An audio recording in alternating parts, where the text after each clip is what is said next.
Students, now in the previous video you have learnt about the sentences and the kinds of sentences. Okay, so now in this video you will study about the next chapter, that is chapter number 2, the noun kinds and functions. And now in this you will learn about the meaning of nouns and kinds of nouns. So let's begin with the explanation. और कोई भी वाक्य संज्ञा के बिना पूरा नहीं होता है। सबसे पहले हम देखते हैं व्हाट इज अ नाउन। संज्ञा कहते किसे हैं? किसी व्यक्ति, वस्तु, जीव, स्थान या विचार को संबोधित करने वाले शब्दों को संज्ञा कहते हैं। Names which denote a person, animal, place, thing और idea are called nouns. We also call them naming words. कुछ उदाहरण हैं नाउन्स के। पहला है महात्मा गांधी, इंडिया, भारत, बॉय, लड़का, ट्री, पेड़। चलिए कुछ और एग्जाम्पल्स देखते हैं। स्टूडेंट, विद्यार्थी, क्राउड, भीड़, ऑनेस्टी, ईमानदारी, ब्यूटी, सौंदर्य। अब आप सोचेंगे कि ऑनेस्टी और ब्यूटी ये तो किसी व्यक्ति के नाम नहीं हैं, पर कैसे ये एक एब्स्ट्रैक्ट नाउन बन जाते हैं हम आगे चल के देखेंगे। दोस्तों, कुछ प्रकार हैं नाउन्स की इंग्लिश लैंग्वेज में। उनके नाम हैं कॉमन नाउन, जिसे हम हिंदी में जातिवाचक संज्ञा के नाम से जानते हैं। दूसरी प्रकार है प्रॉपर नाउन, व्यक्तिवाचक संज्ञा। कलेक्टिव नाउन, इसे हम समूहवाचक संज्ञा के नाम से जानते हैं। और एब्स्ट्रैक्ट नाउन, भाववाचक संज्ञा। जातिवाचक संज्ञा या फिर कॉमन नाउन ये किसे कहते हैं? सभी व्यक्तियों या वस्तुओं के सामान्य नाम को जातिवाचक संज्ञा कहते हैं। इंग्लिश में हम इसे डिफाइन कर सकते हैं, द नेम्स ऑफ पर्सन्स और थिंग्स इन जनरल। अब मैं बताती हूँ इसका मतलब क्या हुआ।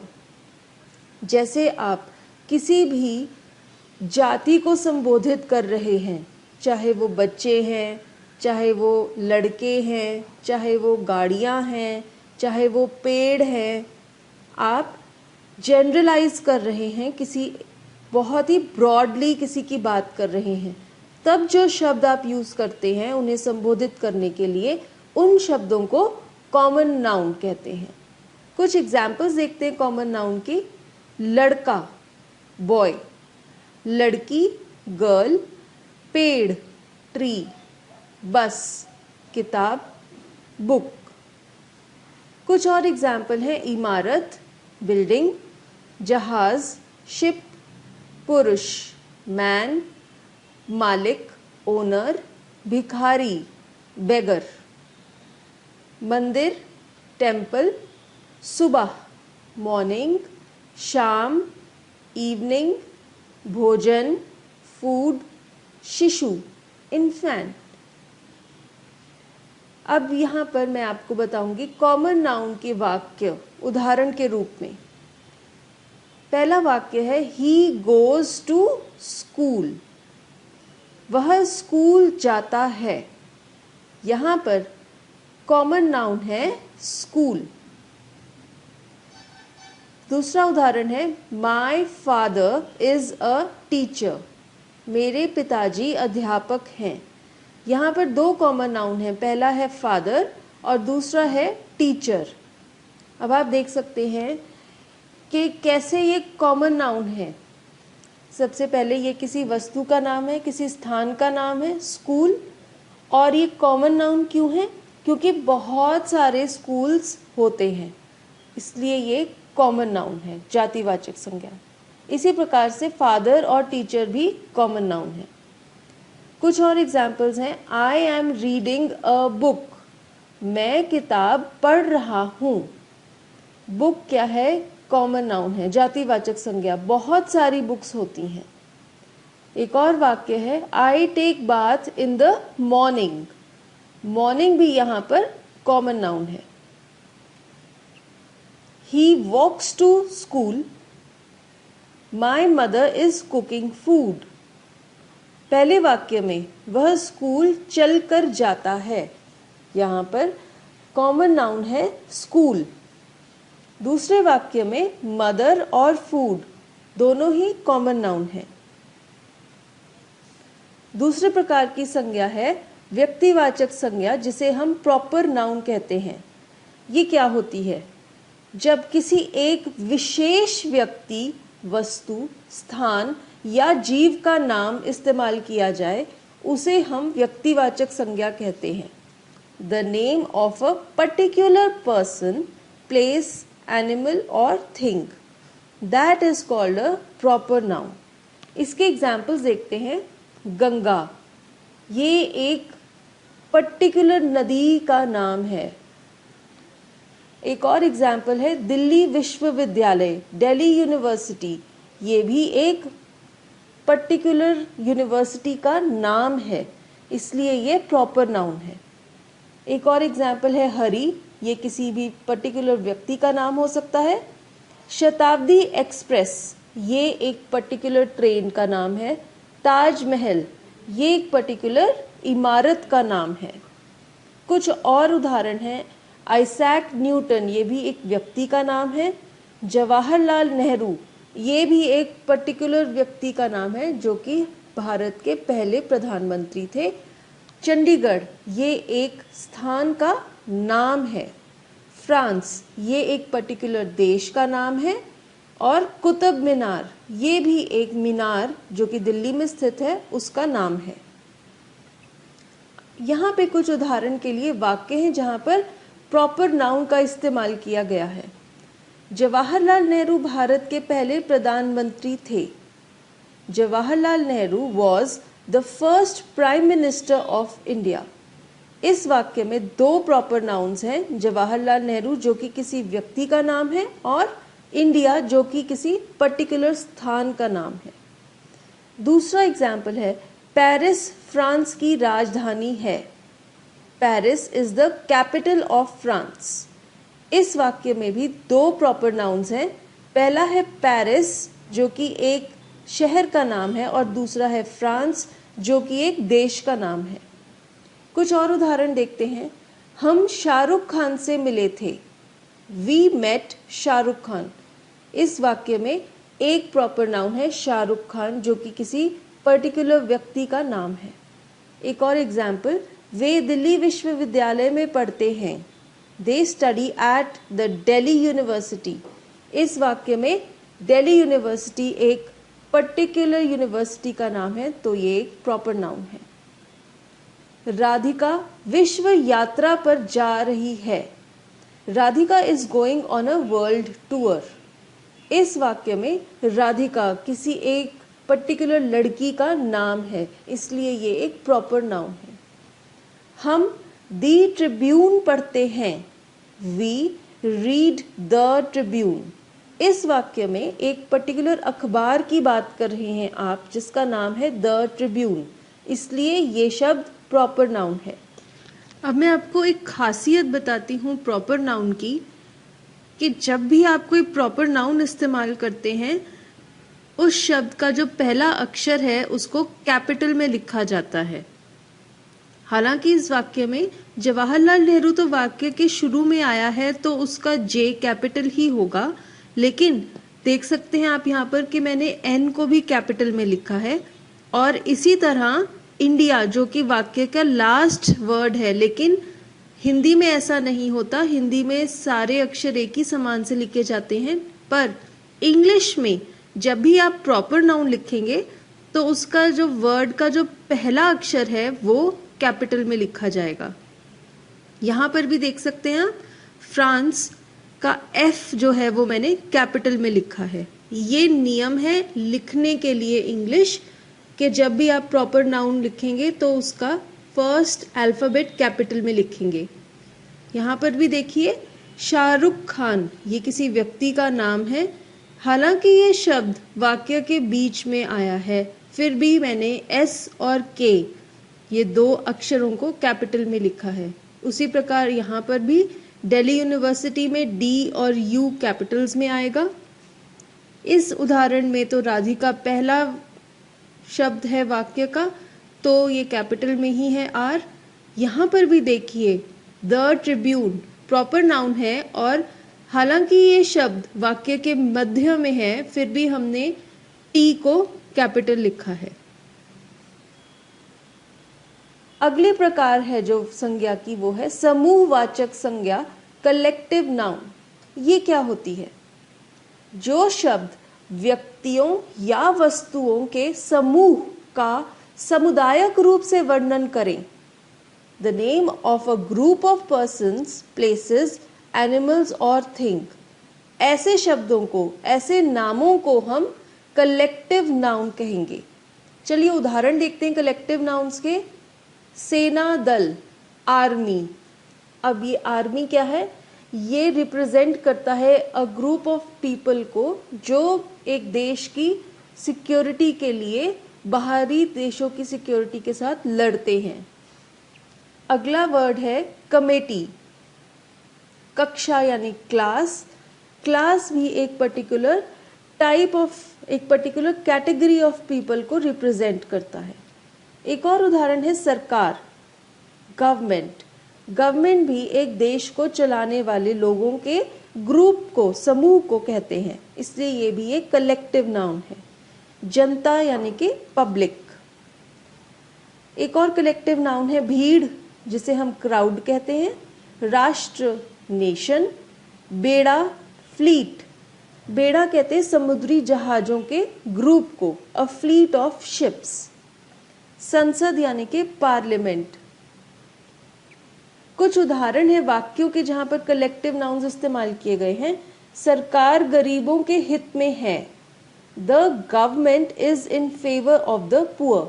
यहाँ पे गवर्नमेंट एक कलेक्टिव नाउन है, ये रिप्रेजेंट करती है उन लोगों को जो काम करते हैं देश के भले के लिए। एक और एग्जाम्पल है जहाजों का बेड़ा समुद्र तट पर पहुंच गया। The fleet of ships has reached the coast.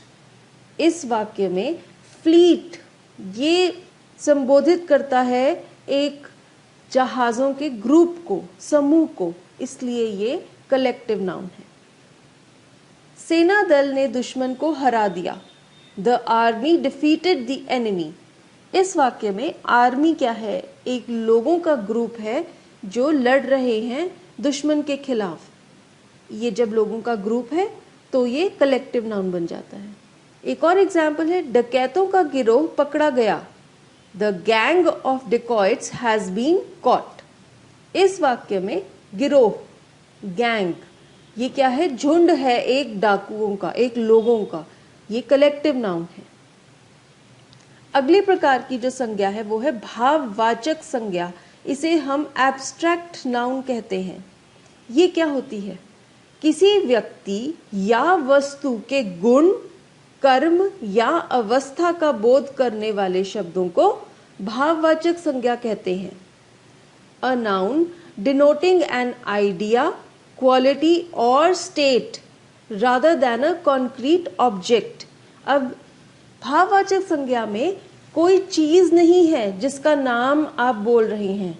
ये क्या हो सकती है? कोई भी आपके दिमाग में ख्याल आया, किसी भी चीज का कोई गुण बताना चाहते हैं या उसकी अवस्था बताना चाहते हैं, तो जो शब्द आप इस्तेमाल करते हैं उन्हें हम भाववाचक संज्ञा कहते हैं। तो जो मैंने आपको शुरू में जब उदाहरण दिए थे तो वहाँ पे दो शब्द आए थे, ईमानदारी और सौंदर्य। वो भी भाववाचक संज्ञाएं हैं। हालांकि वो कोई चीज़ें नहीं हैं, कोई व्यक्ति नहीं है, कोई वस्तु नहीं है, पर फिर भी वो ऐसे शब्द हैं जो किसी चीज़ के गुण, कर्म या अवस्था का बोध कराते हैं, इसलिए वे भाववाचक संज्ञा कहलाते हैं। चलिए उदाहरण देखते हैं एब्स्ट्रैक्ट नाउन्स के। हंसी, जिसे हम लाफ्टर कहते हैं। बीमारी, सिकनेस। कामयाबी, सक्सेस। गहराई, डेप्थ। कुछ और उदाहरण हैं सुंदरता, ब्यूटी। गुलामी, स्लेवरी। बचपन, चाइल्डहुड। सच्चाई, ट्रुथ। यहाँ पे उदाहरण है वाक्यों के जहाँ पर एब्स्ट्रैक्ट नाउन्स इस्तेमाल किए गए हैं। भारत को 1947 में स्वतंत्रता मिली थी। इंडिया गॉट फ्रीडम इन 1947। फ्रीडम क्या है? ये भी एक एब्स्ट्रैक्ट नाउन है। ये किसी की अवस्था बताती है कि वो अब आज़ाद है। मैं बचपन में टॉफ़ी खाता था। I ate toffee during childhood. Childhood क्या है? ये भी आपकी बाल अवस्था के बारे में दर्शा रहा है, इसलिए चाइल्डहुड भी एक एब्स्ट्रैक्ट नाउन है। एक और उदाहरण है, सूर्योदय का नज़ारा बहुत सुंदर होता है। The site of sunrise is beautiful. Beautiful भी किसी के बारे में आप वर्णन कर रहे हैं, आपको कोई चीज़ कैसी लगती है, तो वो एक एब्स्ट्रैक्ट नाउन कहलाएगा। एक और उदाहरण है, राम का भाई गुलामी में रहता है। Ram's brother lives in slavery. Slavery क्या है? गुलामी क्या है? ये भी एक किसी व्यक्ति की अवस्था है कि वो कैसे रहता है, तो ये भाववाचक संज्ञा है। ओके, सो अभी आज जैसे आप लोगों ने पढ़ लिया होगा कि नाउन्स के बारे में, meaning of a noun and the kinds of a noun. अब नेक्स्ट जो है आपके, that is the agreement of subject and verb on the page number 7। अब इसके बारे में हम पढ़ते हैं कि सब्जेक्ट और वर्ब के बीच में क्या एक एग्रीमेंट कैसा है, तो हम देखेंगे। We know that every noun is something, has something और डज समथिंग, यानी कि हमें पता है कि जो हर एक नाउन जो होता है वो कोई एक चीज है, या फिर वो एक कुछ कर रहा है, या फिर डज समथिंग यानी कि कुछ करता है वो। This is, has, does are called verbs. यानी जो इज है, हैज हो गया, डज हो गया, ये सब क्या है? They are all verbs. Verb has 12 tenses form of which 5 have singular and plural forms. यानी कि 5 जो verbs जो है होते हैं वो टोटल उसमें 12 tenses आते हैं, जो भी आप आगे चैप्टर में पढ़ोगे tenses वाले चैप्टर में, तो उसमें टोटल 12 होते हैं, जिसमें से 5 जो होते हैं वो सिंगुलर और प्लूरल फॉर्म्स होते हैं। वी यूज सिंगुलर वर्ब्स, जो सिंगुलर वर्ब्स जो होते हैं वो हम किसके साथ यूज करते हैं? सिंगुलर नाउन के साथ, और जो प्लूरल वर्ब्स होते हैं वो हम प्लूरल नाउन के साथ यूज करते हैं। ठीक है, अभी हम नेक्स्ट देखते हैं on the page number 8। Okay, so take out page number 8 और उसमें दिया हुआ है सबसे पहले remember, nouns are always plural in their original form. जो नाउन्स होते हैं they are always plural in their original form, and they can be made with singular. वो कैसे होते हैं? जब वो जो प्लूरल्स होते हैं उनको हम सिंगुलर फॉर्म में चेंज करते हैं। जैसे बाय एडिंग क्या लगा देते हैं हम? ES और S लगा देते हैं। जैसे फॉर एग्जाम्पल जो डू होता है, दिस इज डू जो है वो एक क्या हो जाएगा? प्लूरल फॉर्म है। ठीक है, डू किसके साथ लगाते हैं? प्लूरल फॉर्म के साथ। और फिर अब डू जो है उसके पीछे हमने क्या लगा दिया? E और S लगा दिया, तो इससे क्या हो गया? डस हो गया। ठीक है, DOES, तो ये डस हो गया। डस जो है वो किसके साथ लगाएंगे? हम सिंगुलर फॉर्म के साथ लगाएंगे। ठीक है, अभी हम आगे देखेंगे कि वे सिंगुलर फॉर्म्स वे सिंगुलर नाउन्स। तो सिंगुलर नाउन्स में क्या क्या आता है? जैसे is, was, has plus verb plus S और ES। यानी जो सिंगुलर नाउन्स होते हैं वो किसके कौन से होते हैं? इज होगा, वॉज, हैज प्लस वर्ब होता है, और जिसके पीछे हम क्या लगाएंगे? S या ES लग जाएगा, that is the singular nouns. और प्लूरल नाउन्स में क्या होता है? सिर्फ आर, वर, हैव होता है, और पीछे हम लगाते हैं वर्ब लगाते हैं, वो होता है प्लूरल नाउन्स। अब इसके कुछ रूल्स है। पहला है, some nouns are always used as plural, यानी कुछ नाउन्स ऐसे होते हैं जिन्हें हम हमेशा प्लूरल फॉर्म में यूज करते हैं। जैसे पेयर्स, पेयर्स में पहले क्या आता है? कैलिपर्स।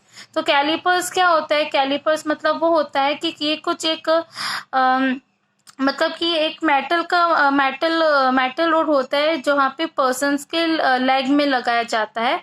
ठीक है, या फिर इसका दूसरा मीनिंग भी ये भी होता है कि किसी मेजर के लिए हम एक मेजरिंग टूल होता है जिससे हम इसको मेजर किया जाता है, कैलिपर्स। वैसे तो मेन कैलिपर्स ही होता है कि ये एक मेटल का होता है ये रॉड, जिसमें जैसे सपोर्ट के लिए, यानी कि जो पीपल्स लेग्स होते हैं ना, जिसके पैर नहीं होते, तो उनको सपोर्ट सिस्टम के लिए हम ये कैलिपर्स लगाते हैं जो एक मेटल का होता है।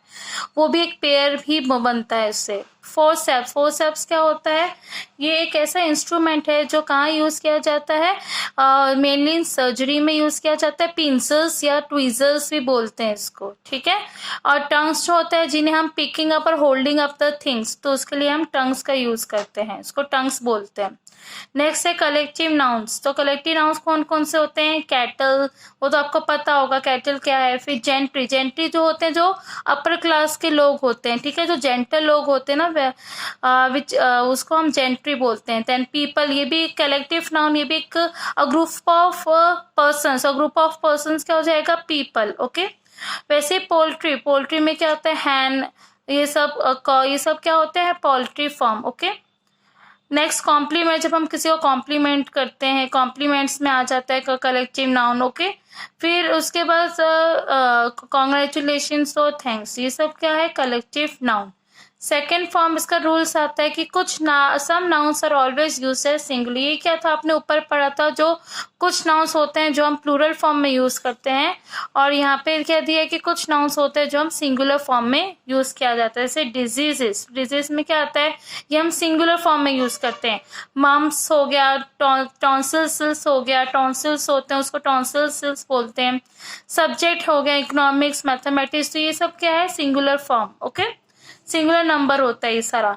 अदर्स हो गया जैसे एडवाइस करना किसी को, इन्फॉर्मेशन, इनिंग्स एंड न्यूज, ये सब क्या होता है? हम सिंगुलर नंबर में यूज करते हैं, सिंगुलर फॉर्म में। अब थर्ड है some nouns are use mostly in plural form. कुछ नाउन्स ऐसे होते हैं जो कि ज्यादातर हम प्लूरल फॉर्म में यूज करते हैं, जैसे अरेंजमेंट्स, क्रॉप्स, फीस, ये सब क्या है? Plural form, okay. नेक्स्ट है some nouns have different meanings as singular and plural. कुछ नाउन्स होते हैं जिनके अलग होते हैं मीनिंग्स, ठीक है, जिसे हम सिंगुलर फॉर्म और प्लूरल फॉर्म दोनों में यूज किया जाता है। जैसे चार्ज, चार्ज में जैसे रिस्पॉन्सिबिलिटी चार्ज, चार्जेस, एक्यूजेशंस। फिर नेक्स्ट है टीम, टीम क्या होता है? इट इज अ मेटल, तो उसको हम टीन्स जो होता है वो कंटेनर, टीन्स का मीनिंग यहाँ पे कंटेनर हो गया, और टीम यानी ये मेटल की टीन है, ठीक है, टीन्स यानी कंटेनर होता है, ओके। अब नेक्स्ट है फंक्शंस ऑफ नाउन्स। तो फंक्शंस ऑफ नाउन में क्या आएगा कि a verb shows doing, having और पोसेसिंग, यानी कि वर्ब क्या होता है? एक एक्शन वर्ड होता है, ठीक है, जो क्या बताता है? एक कुछ कर क्या रहा है, कुछ डूइंग बता रहा है, कुछ हैविंग और पोसेसिंग मतलब एक रिलेशनशिप शो करता है। For this there should be a doer, और इस चीज के लिए क्या होना चाहिए? एक डूअर होना चाहिए। डूअर क्या होता है? डूअर ऑफ द पोसेसर को हम क्या बोलेंगे? सब्जेक्ट बोलेंगे। Doer of the possessor is called subject, okay. Doer of the action भी होता है, that is the subject, okay. Possess यानी कि ये जो सब्जेक्ट के साथ डूअर यानी कि पोसेस एक रिलेशनशिप बताता है, उसको हम क्या कहेंगे? Subject. A sentence basically consist of two words. ज्यादा सेंटेंस जो होते हैं वो बेसिकली कंसिस्ट करते हैं two words, that is a subject and a verb, okay. A group name for all the words associated with a verb is predicate. यानी कि जो भी ग्रुप के नेम्स हैं वो सारे वर्ड्स जो है किससे एसोसिएट करते हैं? With the verb, that is the predicate. Next है आपका कॉम्प्लीमेंट ऑफ अ वर्ब। अब कॉम्प्लीमेंट क्या होता है? कॉम्प्लीमेंट वो भी होता है जो कि एक मतलब कि बी जो होता है, जैसे it is a form of be, तो बी जो होता है is an incomplete verb. Be क्या है? एक इनकम्प्लीट वर्ब होता है, मतलब कि वर्ब ऑफ इनकम्प्लीट प्रेडिकेशंस। ये एक ऐसा वर्ब होता है जो कि क्या होता है? इनकम्प्लीट रहता है, ठीक है। जो इन प्रेडिकेशंस, जो इनकम्प्लीट सेंटेंसेस होते हैं उसको हम कहते हैं इनकम्प्लीट वर्ब, ओके। जो बी क्या हो गया? Is an incomplete verb. उनके पीछे हम ऐड करेंगे नाउन्स को ऐड करेंगे, ठीक है। जैसे इट नीड्स अ नाउन, तो उसको हमें कंप्लीट करने के लिए क्या चाहिए? नाउन्स चाहिए। जैसे sometimes it can be an adjective और an adverb to complete the meaning, यानी कि जब हम एक फ्रेज मतलब कि जो कुछ ऐसे वर्ड्स होते हैं जैसे जो बी फॉर्म के होते हैं, जो बी फॉर्म के मतलब इनकम्प्लीट वर्ब होते हैं, तो उनको कंप्लीट करने के लिए हम क्या लगाते हैं? उनको हम नाउन्स लगाते हैं। इसको क्या जरूरत होती है? नाउन्स की जरूरत होती है, ठीक है। तो ताकि वो एक कंप्लीट मीनिंग बन सके, एक कंप्लीट सेंस बन सके, जो सेंटेंस होता है उसके कुछ मीनिंगफुल सेंटेंस बन सके। समझ में आया? तो ऐसे नाउन्स को हम क्या कहेंगे? कॉम्प्लीमेंट कहेंगे। क्या कहेंगे? कॉम्प्लीमेंट। फिर नेक्स्ट आता है object of a verb. Object of a verb जैसे यहाँ पे आप देखेंगे, जैसे द बॉय लाफ्स। अब ये जो बॉय लाफ्स है वो क्या हो रहा है? कंप्लीट सेंस हो रहा है कि एक लड़का जो है हंस रहा है, तो हंस रहा है तो लड़का हंस रहा है, तो वो एक कंप्लीट सेंस बन रहा है। समझ में आया? तो जो लाफ्स क्या हो गया, जो यहाँ पे एक वो वर्ब हो गया। ओके, तो यहाँ पे जो बॉय है डेट इज द डूअर। फिर है नेक्स्ट है ही ब्रोक। तो यहाँ पे ही ब्रोक से उसने तोड़ा, पर क्या तोड़ा? जो ब्रोक जो है वो सेकेंड फॉर्म ऑफ ब्रेक है, पास्ट फॉर्म का ये ब्रोक जो है it is the past form of second, मतलब कि पास्ट टेंस का सेकेंड फॉर्म है। ठीक है, पास्ट टेंस का सेकेंड फॉर्म ऑफ ब्रेक है, यानी कि ब्रेक यानी तोड़ा, पर उसका क्या है? उसका सेकेंड फॉर्म यूज किया हुआ है पास्ट टेंस का, तो इसलिए यहाँ पे ब्रोक हो गया। तो अब यहाँ पे एक अधूरा सा एक सेंटेंस बन रहा है, जैसे ही ब्रोक, पर उसने क्या तोड़ा वो हमें पता नहीं है। तो यहाँ पे क्या हुआ? यहाँ पे इसके पीछे हमें एक नाउन लगाने की जरूरत है, यानी कि a noun must be added. ठीक है, तो ये क्या हो गया? इनकम्प्लीट सेंटेंस हो गया, और जो ऊपर है वो एक कंप्लीट सेंस हो रहा है, डेट इज वो एक कंप्लीट सेंटेंस बन रहा है। नेक्स्ट है those verbs which need an answer what और whom are called the transitive verbs। यानी कि कुछ ऐसे verbs होते हैं जिन्हें हम आंसर, यानी कि उनको एक आंसर मिल रहा है, या फिर हम ऐसा भी क्वेश्चन पूछ सकते हैं कि what, कौन हंस रहा है? तो लड़का हंस रहा है, तो ये भी एक ट्रांसिटिव फॉर्म हो गया। सो whom laugh, तो whom laugh की जगह क्वेश्चन पूछेंगे तो लड़का हंस रहा है, तो ये क्या हो जाएगा? Transitive verb. ट्रांसिटिव वर्ब्स वो होता है दैट मेक्स मीनिंगफुल सेंस, यानी कि जो एक कंप्लीट सेंटेंस बनाता है उसको हम ट्रांसिटिव वर्ब कहते हैं। वो आप आगे चल के पढ़ोगे।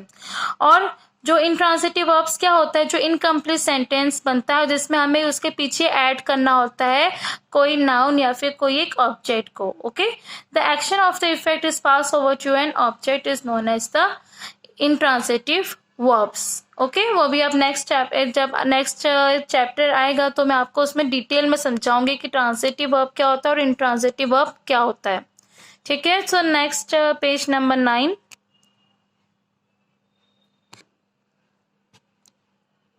Okay, so next is the page number 9. On the top it is given the object of a preposition. So many times noun comes after a preposition to show time, place, movement and etc. यानी कि काफी time क्या होता है कि noun के बाद हम क्या लगाते हैं? प्रीपोजिशन लगाते हैं, जो क्या बताता है? टाइम, प्लेस और मूवमेंट बताता है। The word that comes after a preposition, यानी कि जो वर्ड जो है जब हम एक उसके पीछे क्या लगाते हैं? प्रीपोजिशन लगाते हैं, तो वो क्या होता है? All is always a noun. Many times a verb comes after a preposition, then it functions as noun। यानी कि कभी कभी क्या होता है कि verbs के पीछे भी हम क्या लगाते हैं, या preposition के पीछे भी हम एक preposition लगाते हैं, तो उसको भी हम क्या बोलेंगे? It also functions as a noun। For example जैसे यहाँ पे क्या लगाया है? He is fond of walking। तो अब यहाँ पे आप देख रहे हो कि जो ये यहाँ पे इसके पीछे ऑफ है। ठीक है, walking, he is found of walking. तो यहाँ पे आप देख रहे हो कि इसके पीछे यहाँ पे ये लगाया हुआ है ना, ऑफ एंड वॉकिंग, तो ये सब क्या हो गया? प्रीपोजिशन हो गया। समझ में आ रहा है? तो it is an functions as noun. Next है possessive. Some nouns do not perform any function. कुछ नाउन्स ऐसे होते हैं जो परफॉर्म नहीं करते हैं functions, so they possess some noun which performs one of the above functions. यानी कि ये क्या करते हैं? पोजेसेस, कुछ ऐसे नाउन्स को ये पोजेस करते हैं, यानी कि एक रिलेशनशिप शो करते हैं। ठीक है, that performs one of the functions. जब हम एक, यानी कि जब ये पोजीशन शो करते हैं, यानी कि एक रिलेशनशिप शो करते हैं, तब हम क्या लगाएंगे? एपोस्ट्रॉफी लगाएंगे, यानी एपोस्ट्रॉफी एस लगाएंगे। और एपोस्ट्रॉफी एस क्या लगता है? किसके साथ? लिविंग बीइंग के साथ। और ऑफ किसके साथ लगता है? नॉन लिविंग थिंग्स के साथ लगता है।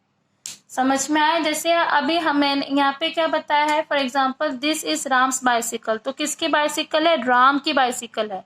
तो ये लिविंग राम क्या हुआ? एक लिविंग बीइंग हो गया, इसलिए हमने इसके बाद क्या लगाया है? एपोस्ट्रॉफी एस लगाया है। समझ में आया है? And that is Ramu's doll. ये राम की बाइसिकल है और वो रामू की डॉल है। टी और का, यानी कि किसकी डॉल है? रामू की डॉल।